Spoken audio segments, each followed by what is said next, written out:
Hello. Hello, I'm just getting sorted here. Okay. Hello, everybody. Hello. Today we're talking about the fear zone. How to overcome the fear everybody feels in business, which is perfectly normal, so that you can make more money and feel better making more money, making sales, showing up differently, expanding, pivoting. So, what we want to do. So first of all, I'm just going to explain who I am, so you better understand the information education I'm coming from, and then I'm going to give you some practical tools so you know how to, whenever the fear arises, how to move through it. So my name is Kaitlyn Cook. I am a top 1% business strategist and coach, and for the past 20 years I've been helping people achieve their financial goals, and for over a decade I've been helping people achieve their business goals and to grow. So I've worked with, very little startups to Fortune 500 companies and everything in between. And the journey of fear is the same for all of us, whether we're starting, growing, pivoting, scaling, selling, doesn't matter. So what's going to be really important with this is I want you to understand and know that it's perfectly normal to feel fear. We have to feel fear in business in order to actually grow our business. So in the first year of my business, I made $12,000 because I thought that there was a way that I could bypass the fear. I did not want to go through it. And I thought if I bypass the fear, then nothing's going to happen. It's going to be okay, it'll be fine. But that actually just stagnated my growth. So the second year in business, I realized I actually have to lean into the fear, and I found out I was 4 months pregnant and I had to make a substantial more money, but I didn't know how to. So what I did is I thought, what if I just lent into the fear? What if I just allowed it to just be there and didn't run away from it? So the second year of my business, when I only had 2 hours in the middle of the day when my newborn slept, I ended up making $180,000 that second year. So I 15 times my revenue because I embraced the fear instead of running away from it. So what I'd like you to know is where you are now and where you want to be is a gap. And that gap that we're talking about is called change. So the change looks like 4 different parts. So anytime you need to change, as in grow a business, make more money, there's 4 parts that come into play. The first part is your comfort zone, and that tends to be when you make new goals. So you'll be in your comfort zone and you'll be like, cool, I feel good, I feel cozy, this is nice. Excuse me.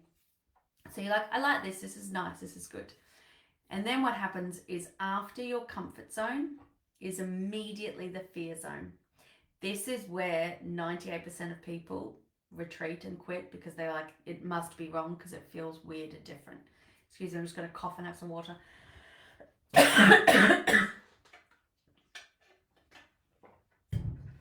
So when you're in your comfort zone, what happens is you're familiar, you're regulated. And fear in our body, for me, fear sits in my chest. I get a racing heart. And then what happens is my brain goes into chaos because my body's in chaos. And I'm just like, but what if it doesn't work? But what if, oh my God, but what's going to happen? And then I get into this spiral. I just need to stop because it feels so unfamiliar and it feels really loud. What that is our brains are there to keep us safe. That is literally the reason it's here, is to keep us safe. And to keep us safe, it keeps us in the familiar. So whatever's familiar will be safe to your body. If you choose to do something that's unfamiliar, your body doesn't know how to keep you safe in that environment. So it's going to do whatever it can to keep you away from that. That's why there's signals that go off and it hits the amygdala part in our brain to fire off a warning sign to be like, this is new, we can't do this isn't good, stop. And so what happens is you have a choice in that moment when fear pops up. You can choose to either retreat back to your comfort zone, which means you're teaching your body and your mind that anytime you feel the fear, you retreat. Or your second choice is to find a moment of courage to continue going and feeling the fear. What happens is it actually only takes 90 seconds for us to feel an emotion. After that time, it's processed. But what happens is when we're feeling the fear, we put on story upon story upon story of what's going on, why we can't do this, oh my God, all these things are happening. And then we go, well, this isn't good, this isn't okay, I need to retreat back. I need to stop this because it doesn't feel good in my body. But if you just let the feelings be there and didn't add the story of this and that and this and that, the whole thing that's happening is when you're starting to do something new, your body is reacting because there's something new that's happening. It's not because you're doing anything wrong. It's not because anything's going to go bad. It's just because you're doing something new and your body is now acclimatizing to something new. And the way it does that is by getting a bit noisy, a bit loud, and going, something new's happening here. What's going on? And when you find the courage to actually welcome it. So I'm a mum and I have a 4-year-old who's actually downstairs at the moment. So anytime I feel the fear in my body, I just imagine that fear is Alfie. And if he came to me and was like, Mummy, I'm scared, I'm feeling the fear, what would I do? I would hug him. I wouldn't try and fix it. I wouldn't try and tell him he shouldn't be scared because it's a valid emotion. But I would sit with him and I would hold him and I would just be there with him. When you do that and you embrace the fear, you embrace the moment, you're not pushing it away. Whatever you resist persists. But instead, if you welcome it, you're processing it. And when you process it, it doesn't get as noisy next time. You can just move through. And then all of a sudden, as you process it, your brain will stop all that chaos and the procrastination and we should do it this way, we should do it this way. And it becomes a lot easier. So where I'd said before, there's 4 quadrants. So we've got the comfort zone's the first point, which is normally when we set the targets and set the goals of what we want to achieve. Immediately after our comfort zone is our fear zone. This is the big one that we need to move through. And I want you to know it is part of the process. It's normal. The first year of my business when I made 12,000, anytime I felt this, I bypassed it. I went, nope, this isn't right. I need to do something else. And as I said, it stagnated my growth. And the second year when I felt the fear and I just embraced it and did it anyway and went, this means I'm growing. This means I'm up leveling. This means I'm hitting the revenue targets I want because I'm doing something new. And when you do something new, you get a new result. If you always do what you've always done, you'll always get what you've always got. So if you're the type of person, anytime fear comes in and you retreat back, you'll be in a pattern of the familiar. Doesn't mean you like what it is. It just means you're familiar about how you feel and how you think. But change and growth in business, making more money, means you need to start changing how you feel, how you think.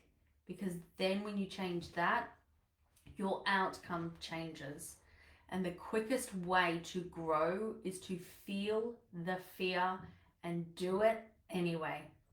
So immediately after the fear zone, going back to the 4 quadrants, we've then got what's called the learning zone.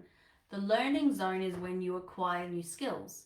It's when you're able to show up differently. It's when you have a new sense of clarity because that cortisol levels have gone down.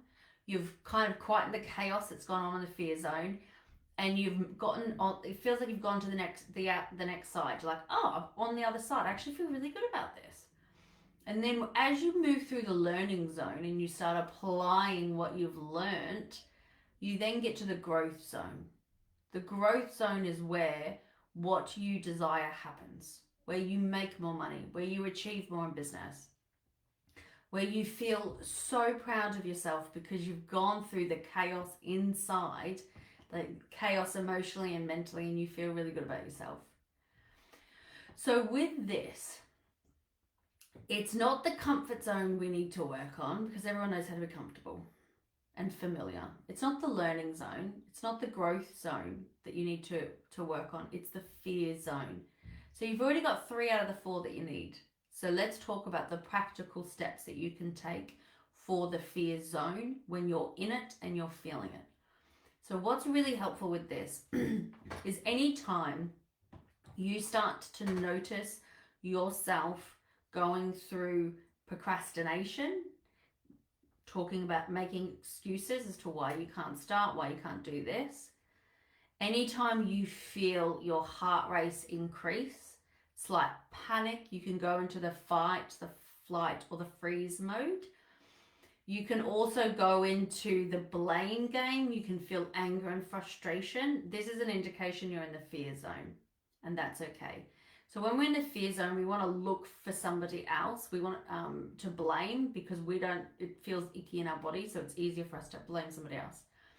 But also when we're in the fear zone, we don't know what to expect because things are different. So we try to control and over control things than we're used to. So anytime you're noticing you're really trying to control, for me, my pattern is anytime I feel a fear, I do extra things in my business than I actually don't need to do just because I'm trying to control something because I feel out of control emotionally and mentally.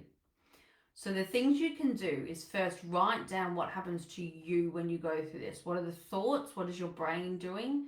And what is your body doing? And that will be your telltale sign. Write on a piece of paper and put it next to your desk.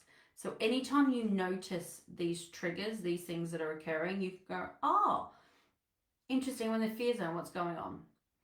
So there's a few practical things you can do. When you're in the fear zone, as I said, one really easy, simple practice is just imagine you're hugging your fear like it is a child, because then you're welcoming it and you'll never feel it forever. The emotion will be processed and gone, and then it'll pop up again at one other stage, and then you'll just welcome it and it'll be gone. Again, it only takes 90 seconds to process an emotion. Remember that. So the next thing, when you do box breathing, so you breathe into the count of 4, pause for the count of 4, breathe out for the count of 4, hold for the count of 4, and you repeat that over and over. That's sending a signal to your nervous system that you are safe. So what you're doing consciously and subconsciously is you're telling your nervous system that you're safe in the unknown. And anytime you want to grow your business, you're going to be in an element of unknown. So it's a really good habit to get into, because as you practice these tools that I'm giving you, the more times you're in your fear zone, the more time you can regulate yourself to signal to your body you're safe, the easier it's going to be to continue to get outside your comfort zone, to the fear zone and beyond. Another thing that's really quick, and I practice this depending on how much stress and how much fear I'm feeling in my body. There's a YouTube channel called Brad Yates Tapping. Yates as in Y-A-T-E-S. I follow him, and I've been following him for quite a few years. What he does is he does tapping. So tapping also is EFT, which is called Emotional Freedom Technique. What Emotional Freedom Technique does is if your stress and fear is a 10 out of 10 and you're like, I can't do anything, I'm paralyzed, this is so much. EFT signals, so you tap on certain parts of your body like this and you say certain things, which acknowledges how you're feeling and allows you to process it, so you get unstuck, you get unparalyzed, because you're actually processing what's going on. And then it gets that fear, that stress from a 10 out of 10 to say a 5 out of 10. And then you can repeat it again if you want. The way this works is they've realized, I've been doing this for ages, but they've realized that there's points in our body called the meridian centers, so using Chinese medicine. So if you tap these parts of your body whilst saying, how you're actually feeling and what's going on, and then creating a new story, saying something different about it, it sends a signal to your brain to signal safety. Because we all know when we're having, when we're in fear, when we're in panic, we're like, I can't do this, oh my God, this is so much. What happens with that is we're so paralyzed we don't know what to do. And if you're in that stage, do EFT. It will signal to your body that you're safe, which means your cortisol will reduce, the creative center of your brain will switch back on. You'll start to have clearer thoughts. You'll start to know what you can do, and you will have the ability to take an action step. To counteract the fear that's in your body, the longer you sit in fear, the longer it will be there. If you take an action, the fear will dissipate. So this isn't about being courageous and brave for forever. This is about choosing one moment that when fear arises to do an EFT tapping, for example, and then take an action step when you're more regulated. And it's a really incredible practice. Another thing you can do is meditate. So any time that, and meditation is just literally noticing your breath. And what we're trying to do here is, I know from when I was growing up, anytime I felt fear, my mum would be like, oh, that's okay, you can just do something different. Or like, don't do that, it's, you know, that's bad for you, or that's dangerous. And there was a lot of negativity towards fear, like you shouldn't feel the fear. And if you're feeling fear, do something different. But we have to feel the fear in order to grow our business, because we have to grow differently. And when you do something different, fear is a part of that, because it's how we're wired. It's perfectly normal. So as you're doing this, you're allowing those stories of what's playing on in the background, you know, it's not safe for this, what if this happens? You're allowing those stories to be rewritten, which is more supportive for you. And then before you know, as you're constantly, you know, repeating these, before you know it, you're actually going to feel really good. So right now, for me, when I feel the fear, I may be in it for 10 minutes. I might be in it for a couple of minutes. It might be an hour. It just depends what's going on and how I'm feeling. But with that, every time I feel the fear, now I get excited. Where I used to be paralyzed, now I get excited and I go, oh my God, I get to do this. And the bigger the fear I feel, the bigger the money I make, the bigger my business grows. And again, you don't have to be courageous and brave every moment of the day. You just need to choose a courageous moment when you're feeling the fear to do something different. And when you do something different, you'll get a different result. So I have a 22-page free guide that you can download. I'll put the link in the comments, and use it as your toolbox. So anytime fear arises, write down what happens in your brain, what happens in your body. And then anytime you're like, oh, this is happening, I wonder what's going on, read the workbook and go, cool, this is what's happening, I can apply this, and see which one works for you. I've given you 5 different tools that you can apply for yourself, see what works for you, and then go from there. So, happy Saturday Summit. It is beautiful and warm here in the UK. And if you hadn't already noticed, my accent, I'm actually originally from Australia, but I now live in the UK. And it has been such a wonderful experience being able to be on this live today and be a part of this, and you know, teaching entrepreneurs how to sell more, make more money. And at the end of the day, you are your greatest asset in business. So being aware of what's holding you back and deciding that actually you want to rewrite it and change it because you have that ability and power is the greatest thing you can ever do. So on that note, have the most incredible rest of your day. If there's any questions for people watching in the replay, please drop them in the comments below, and I'll be happy to provide any additional guidance or resources to help you move through the fear. Because actually, it's a really good thing when you feel the fear, because you're growing and you have to feel the fear to grow. So celebrate it when you feel it, because you know that you're growing. You're amazing. Have the best day. Bye.